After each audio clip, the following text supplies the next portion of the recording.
Hello and welcome to Interpreting India. I'm Srinath Raghavan, and this is a podcast presented by Carnegie India. Every week, we bring to you voices from India and around the world as we unpack the role of technology, the economy, and foreign policy in shaping India's relationship with the world. In the wake of the recent coronavirus outbreak, we are now recording and producing episodes of Interpreting India remotely, so please bear with us if there are any issues with sound quality. On the 7th of April, China announced no new deaths from COVID-19. This comes months after grappling with the virus through a slew of measures to combat it. With a remarkable drop in the number of infections and deaths, COVID hotspots like the city of Wuhan that experienced an extraordinary lockdown are finally opening up. Closer home, in India, the government has ordered an unprecedented 21 days of lockdown, with a possible extension ahead of us. It places severe restriction on the movement of citizens and a strong emphasis on social distancing. Yet, there is palpable concern on how India can better prepare itself in the coming weeks and months to tackle and contain the virus if it spreads aggressively. In this episode of Interpreting India, I am joined by Ananth Krishnan to discuss the trajectory of COVID-19 in China, Beijing's strategy and approach in containing the virus, and what, if anything, India can learn from China in its own fight against the pandemic. Ananth is currently a journalist with The Hindu. Previously, he was a visiting fellow with Brookings India and the China bureau chief and associate editor for the India Today group based out of Beijing. Ananth has closely tracked Sino-Indian relations and indeed China for over a decade and has been one of the most insightful Indians writing about China. Ananth, it's great to have you on the podcast today. Thank you for joining us. Thank you so much, Srinath. Ananth, you've been one of India's longest standing observers in China, and you have seen many things in the time that you spent there. In the last 20 years or so, China has seen so many major crises. There was the SARS epidemic, there was a global financial crisis, there was the earthquake before that. And of course, more lately, there has been all the story around the trade war and the coming slowdown of the Chinese economy and so on. But this particular crisis seems to be something totally off the charts, doesn't it? No, absolutely, Srinath. I think this is something that's on a far higher magnitude than all of those crises you just mentioned, from SARS in 2003 to the financial crisis in 2008 and to the trade war more recently. And I thought it was quite interesting. I was just looking at one of the speeches that President Xi Jinping was giving at the party school in Beijing late last year, where he was kind of highlighting the main risks that China was facing. And everyone thought the trade war was this unprecedented challenge that was going to occupy their attention for the next few years. And then this sort of just came out of the blue. I mean, Xi has been warning of black swan events, but this was clearly the mother of all black swan events, I think, that no one expected in Beijing. Now, there has been a lot of talk about why and how China actually did not report the onset of the pandemic and thereby delayed in some ways the global response as well. There's been a lot of name calling. We'll talk about some of the international dimensions of it. But I just want to understand from your standpoint, where exactly was the problem in the Chinese system, given that it is at some level centralized, but the provinces also have a lot of power. There is a fairly good information aggregation system within their political structure. So where exactly did things fall through the cracks? Or was it simply an attempt to cover up, as some critics are alleging? I think, Srinath, there definitely was a cover up, but the question is who covered up what and when. And I think, as you know, China's system is so opaque. The decision-making is so opaque that we may never know whether it happened at the level of Wuhan or at the level of Beijing. I think what we can see some things with certainty. The first is that the Wuhan leadership at the municipal level clearly made a huge blunder by playing down this crisis that was happening. We know for a fact that by mid-December, there were cases of severe pneumonia, which they couldn't identify. And we know, and in any country, it's difficult when you're faced with a completely new virus. I think we can grant them that fact that the doctors didn't quite know what they were dealing with in Wuhan in December. But we do know that by December 31st, which was the day that Wuhan alerted China's National Center for Disease Control, we know that by December 31st, doctors in Wuhan were very concerned. They were telling their colleagues that there was reason to believe this was spreading it was contagious. And we know that nothing happened pretty much from December 31st until January 20th was when President Xi made his first public comments of it. So I think those 21 days, there were mistakes being made. And I think a lot of it was because the Wuhan leadership was playing down the magnitude of what they were seeing.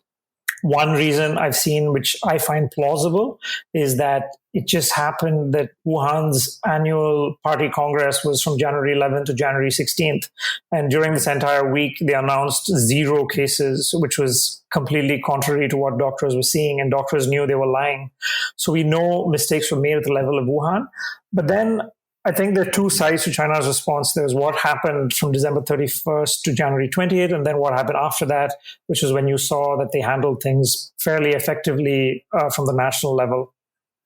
Yeah, I'd like to talk a little bit more about the second phase, so to speak, because in some ways, despite all the criticism, the kind of tactics and approach that China has adopted seems to have been emulated in many different countries, of course, allowing for changes in local context. But how would you sort of analyze and evaluate the Chinese playbook post, say, the third week of January? Right. I think it's important when we look at China's response to look at the 2 phases of it. And I find that people are finding it difficult to accept that it's both true that they covered up, and the fact that they were able to mount a very effective national response that is providing a lot of valuable information to countries around the world. And both these things are true at the same time.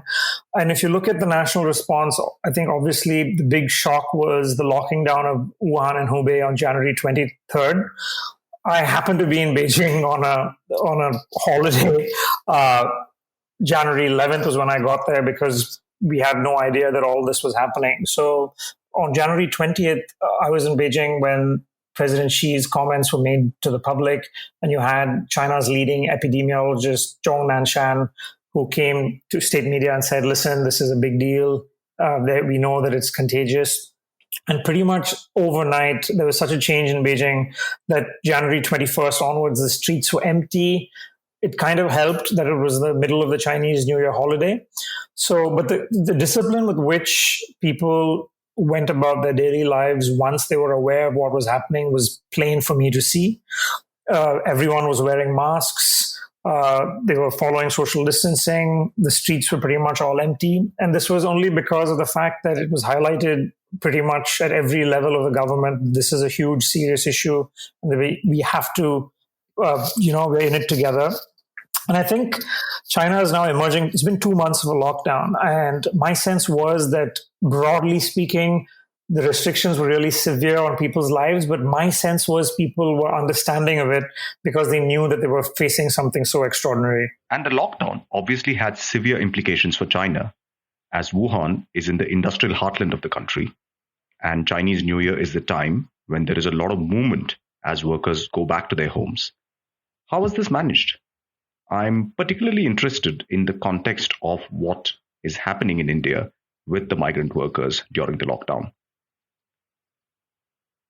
No, that's a great question. And I think it's, in a way, they were quite fortuitous. I mean, you can't be fortuitous with the pandemic, but the timing really helped in a way, in the sense that because it was Chinese New Year, the migrant workforce of maybe 275 million people, they were all already home. So they didn't have to deal with the situation that we are dealing with of people in cities who have nowhere to go and have to go back home.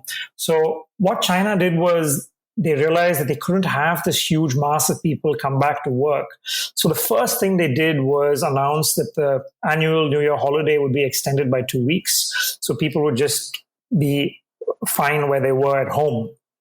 So what they've since been doing is a very staggered coming out of the lockdown that's still ongoing, where different provinces have been given leeway to decide how much relaxing they can do. I think fairly early on, I think the central leadership said Zhejiang, Guangdong, that are so important for China's economy, could take some steps to restart. And so now we know that around, according to China's government, 100 million people, around one third of that workforce have now left their homes.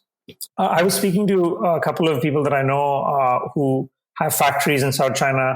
And so they were telling me that their labor force still hasn't, as of last week, they've had issues bringing their workers back, only because when workers do come back, they've been forced to go through 14 days of quarantine. And there's lots of checks by the local government. So they haven't really emerged yet from the lockdown. And I think the issue of dealing with people who are coming back, it's playing out very differently in different provinces. So we have to see how that goes. But just to give you a sense of how complete the shutdown was, so all of February, you pretty much had no factories anywhere in China working. And according to the official figures, there was an industrial contraction of 13.5%, which was the highest since 1990. And so, Srinath, if official figures are saying it's minus 13.5, one can only imagine what the situation was. And while all of this workforce was either back home or not working, what exactly did the Chinese government do to ensure their survival, sustenance, and what kinds of economic, financial, fiscal, monetary policies were taken by the government? So again, it's difficult to know nationally what was happening, and my suspicion would be that there would be very different scenarios depending on where you were in China. I think there was we still don't know the extent of what exactly happened in Wuhan and Hubei in January. Because of the lockdown, there were anecdotal reports of resource crunches, of people not having access to resources. And it's frankly a black box. I don't know how bad things got in Wuhan and Hubei. But just from my own understanding of how things have been in big cities, whether Beijing or Shanghai or Guangzhou or elsewhere, like I spoke to someone who went back to their hometown, which is a fairly small town in Heilongjiang province. And they were telling me that the local level party committees, kind of like resident associations, but part of the system in China. So they've been tasked with monitoring people in terms of ensuring they don't violate quarantines, and also with giving them access to food and other resources. So they've been playing a huge role. And I think one of the things we really haven't paid attention to is the number of volunteer personnel who've been mobilized over the last 2-3 months. And they've played such a huge job in terms of enforcing quarantines at the local level and ensuring that resources are going to people. And it took an enormous amount of mobilization, which I think really hasn't been appreciated so far. Right. And at a sort of more macro level, at the level of, say, the country and the economy as a whole, how exactly do you think the Chinese have evaluated this kind of trade-off between the lockdown and its economic consequences? Because I ask this question because, we are currently in the midst of a similar set of debates in India. There are parallel conversations happening in so many other parts of the world. And I just wonder if there is any sense that you have about how these competing considerations of, on the one hand, protecting the lives of the people, but on the other hand, dealing with this massive economic contraction and the sort of hardships that were being imposed on the working people in a day-to-day basis. How are these trade-offs really worked through the Chinese system? So I think it's really clear that for 2 full months, the Chinese leadership frankly didn't even see this as a trade-off. They saw this as an all-out war to be won, and that there would be no question of relaxing restrictions until they felt it was under control. So I think they came down very strongly on the side of fighting this pandemic before considering restarting the economy. So all of January and February, you pretty much saw a complete lockdown. And I think the clearest illustration is the fact that you have this huge migrant labor force, so key to the Chinese economy, all locked up at home. And there was no sense of any compromise when it came to that. So I think we've been seeing them publicly debate this trade-off more recently, I think starting in mid-March and all of the last 1 month. And it has been a debate that's been difficult. And I think it's being played out in different ways depending on where you are. So I would say in the south of China, they're speaking more about the emphasis of getting jobs going, of getting the economy going. But in Beijing, given that it's a political capital, the focus still very much is on ensuring the virus doesn't get out of hand. So Beijing currently has far more restrictions in terms of businesses operating, foreigners, in how they're dealing with people coming in from outside the city. It's far different scale than what Shanghai and Guangzhou and Shenzhen are employing at the present moment. So you are seeing different approaches in different parts of China. Hubei, of course, is a category of its own, and I think even though officially they're out of the lockdown, there's still a lot of restrictions even within Wuhan of people who still can't leave their apartment blocks. So I think it's a fairly diversified picture. But Srinath, I think I have to say with no uncertainty that for 2 months, there was no debate in China that until we get this under control, we cannot even consider restarting the economy, which is something that people are debating both in India and America and in Europe right now.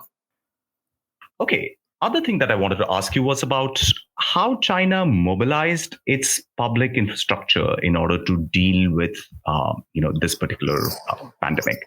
And, we've been reading reports about saying that Chinese have converted very large-scale public infrastructure like stadiums into makeshift hospitals in order to accommodate rising numbers. Are there any other examples that you can think of how the Chinese government was able to actually mobilize these kind of more publicly available infrastructure in order to, compensate for the fact that health systems might at some point actually get overrun? So one thing that they did from early on was anyone who had symptoms or been tested positive for COVID without symptoms, they were not allowed to isolate at home. So from early on, what they did was they created the space to have central quarantines, which was, in some cases, it was university dormitories, or it was, since it was anyway the holiday in China, or it was gymnasiums, or it was even hotels. So all these places were commissioned for central quarantine. And I think it's really important to understand why they did that. And that's because, as one doctor from Wuhan was telling me when I interviewed him for The Hindu a couple of weeks ago, he said that when we did our lockdown, we found that, cases were going down, but we were still getting a lot of transmission amongst family members and within households. So they realized that they literally had to go door to door. We haven't come to that stage in India yet, but they realized that the only way they were going to break the chain of transmission was if they were going to have a system of central quarantine rather than just let people isolate at homes and transmit to their family members. So what they have done was commission a lot of these public infrastructure facilities that they have. And I think that one thing that people could consider, which I've seen America discussing right now, is use hotels that are anyway vacant. And that the Chinese government has been doing that both for people who are traveling. If you move from one city to another, you're put in a hotel for 14 days and checked, and then you're allowed to sort of go back to where you live. And they've been pretty systematic about that. And I think the time that we have now before we reach that number of cases is something that authorities everywhere should consider, making the space available.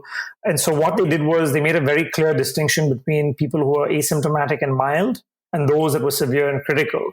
And so to ensure that their resources weren't overwhelmed, people who were mild and asymptomatic were not sent to hospitals at all. They were kept in these makeshift facilities that they built. So I think that's something that's worth considering for every country that's dealing with a surge in the number of cases. And what do you think their approach is going to be in the period which is going to unfold now? So on the one hand, we've been seeing reports of Chinese factories coming back to almost 80% sort of workforce. There's been a lot of reportage around the fact that, the economy is slowly getting back into gear.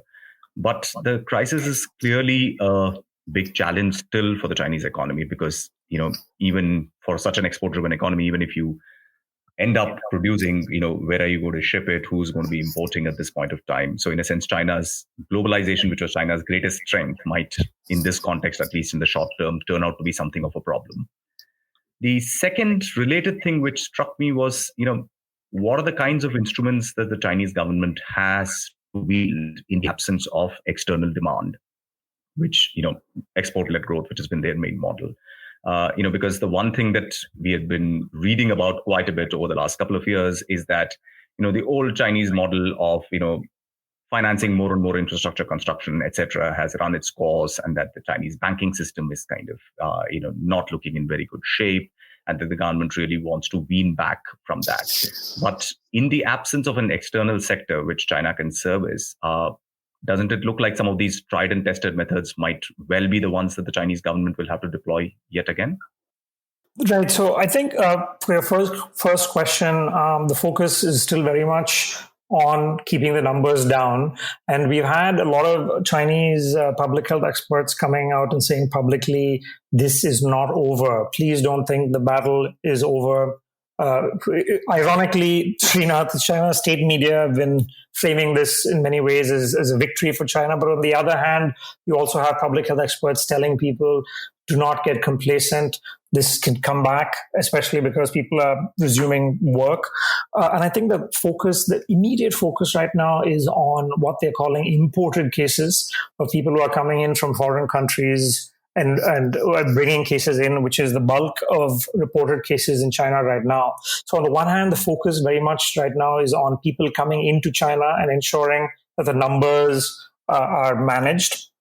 In terms of the economy, I think that you mentioned whether they're going to go back to the tried and tested sort of methods of reviving the economy. So it's interesting that so far they aren't speaking of a stimulus of the kind we saw with the global financial crisis in 2009 when they had a $500 billion stimulus plan. But what they have been doing is, again, here it's a very diversified picture where different provinces are coming up with different ways to stimulate the economy. As you rightly said, there's a complete collapse in external demand, even though there's a increase in demand for things like personal protective equipment and masks. But this is a tiny fraction of what China usually exports, even though there are reports of many industries that are now actually moving from manufacturing car parts to doing ventilators and things like that. But bigger picture, they seem to be concerned that they can't rely on domestic consumption to substitute for this collapse in external demand. So there's some interesting things that I've seen. For example, the city of Hangzhou started doing, which is now being copied elsewhere in China. They come up with vouchers. They realize that if you put money in people's bank accounts, they're going to save, they aren't going to spend. So what they've done is they've come up with vouchers. For example, you have 30 days to use this voucher to spend on certain specific items, whether it's groceries, whether it's, different kinds of, whether it's technological goods or whatever, what have you. So this is something that I think other cities in China are now copying, which is give people 30 days, give them vouchers to spend and see if that helps local businesses. So that's an innovative thing they've come up with, which I think we can pay attention to. But so far, they've resisted from speaking about a big kind of stimulus package of the kind that we saw 10 years ago. Right. And are the other parts of the Chinese, what you might think of as the digital economy, the sort of extraordinary retail, online retailing platforms, etc. I mean, how are they faring at this point of time? From what I've been reading, Srinath, again, it seems like a mixed picture. As it is in India, for some companies, they've done really well thanks to the lockdown. For example, streaming, entertainment apps, online education, food delivery. They've done really well because of this crisis. But on the other hand, I have seen reports as well of layoffs, especially in the startup sector, where they don't have the kind of deep pockets to pay wages when things aren't going as well. So make no mistake, there have been layoffs, especially if you come to small and medium enterprises across the Chinese economy, but not just in the tech space, but frankly anywhere. And they haven't, so far we haven't seen them getting support from the government in terms of whether it's easier loans or to help pay wages. So I think it's a real concern for China. As you know, they are more concerned than any other country about mass layoffs. So I frankly don't know how they're going to deal with that going forward, especially because it's such a difficult problem. On the one hand, you're still worried about the return of this infection at home. And on the other hand, you are getting absolutely no support from the rest of the world, which is facing a problem perhaps on a far larger magnitude. So it will be interesting to see how far they're going to go on without resorting to massive stimulus sort of support policies. Let's talk a little bit about the external dimension of this crisis. Obviously, as we've said, this is a crisis of China's relationship with globalization, but I also want to talk about more traditional international political issues, so to speak.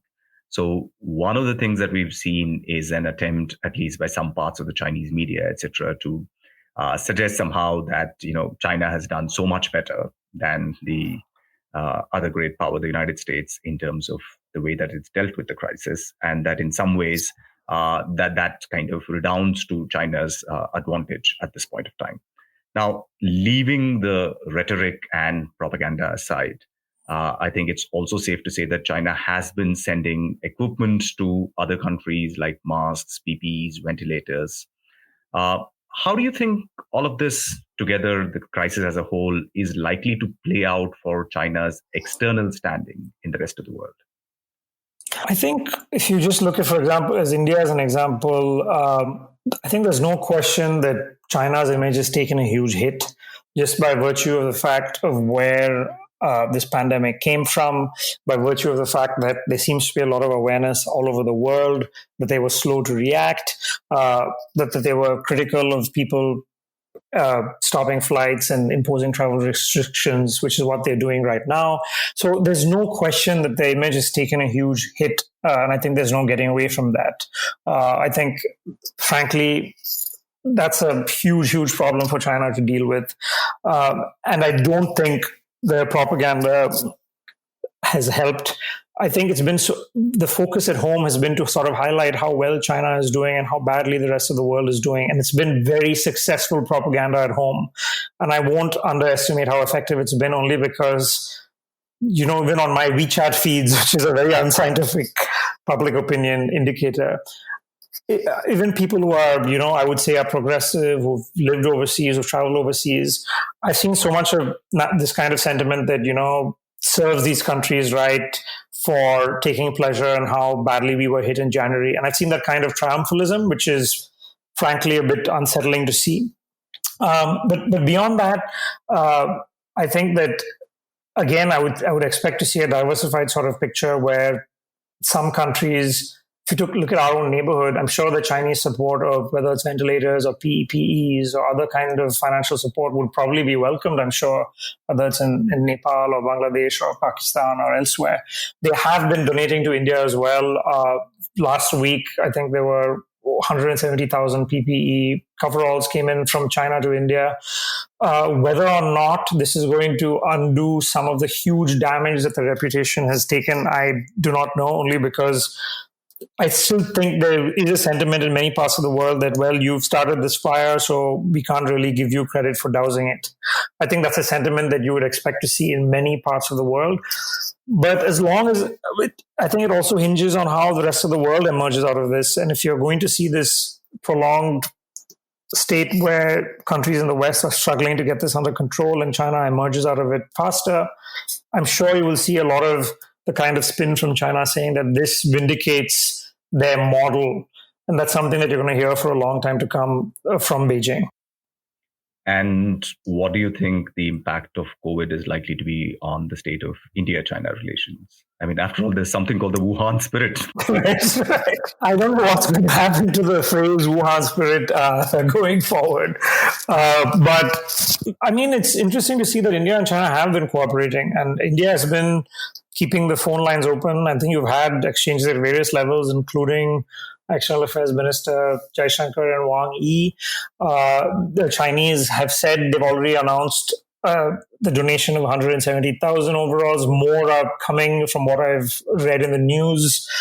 They seem to be saying they're going to be exporting a lot more in terms of PPEs, masks, maybe even ventilators to India. In terms of sharing between scientists, frankly, I haven't seen much reported, nowhere on the scale of how closely Chinese scientists and American scientists have been cooperating, despite all the sort of political spats that you've seen between Washington and Beijing. I think one of the striking things that has been happening quietly below the radar is right from January, there's been so much in terms of video conferencing, sharing of information between scientists and epidemiologists in the US and in China. I don't think we have that level of cooperation between India and China. But I think the Indian government has also been careful to not play the blame game, which we've seen from some countries, especially the US.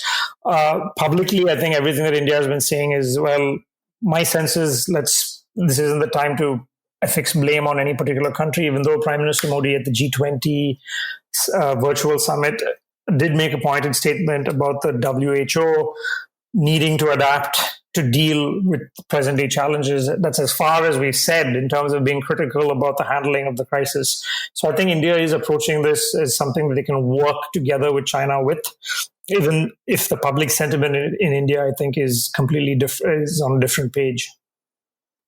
And do you think there is going to be any wider international cooperation between India and China? I mean, you spoke of G20, which has not been, at least so far, very active in the crisis. But, just this morning's Financial Times editorial, and we're recording on the 13th of April, says that the IMF must increase the special drawing rights in order to help emerging market economies see through this crisis. You would have expected in other times that countries like India and China should be at the forefront of issuing these kinds of calls. But, there doesn't seem to be that much of cooperation by India and China, or even the other kind of so-called BRICS economies, etc., in the current context, has there?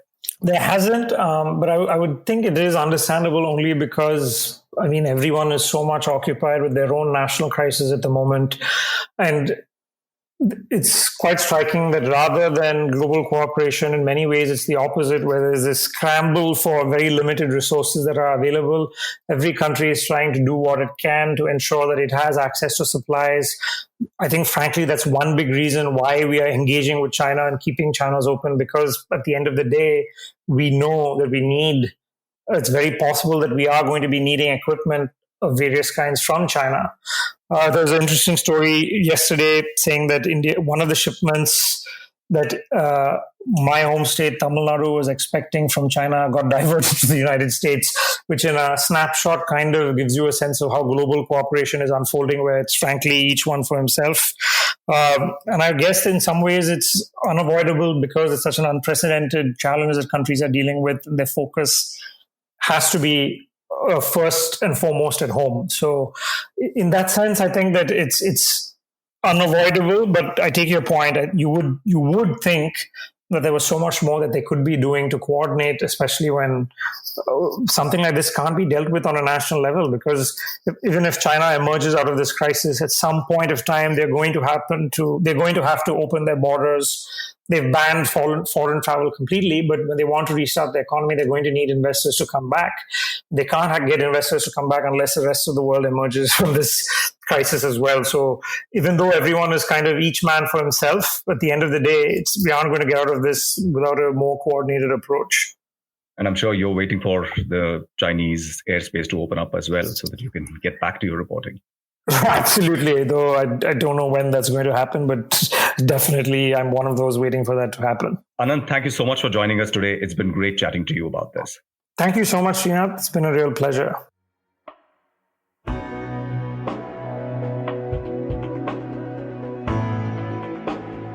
Thank you for listening to this episode of Interpreting India.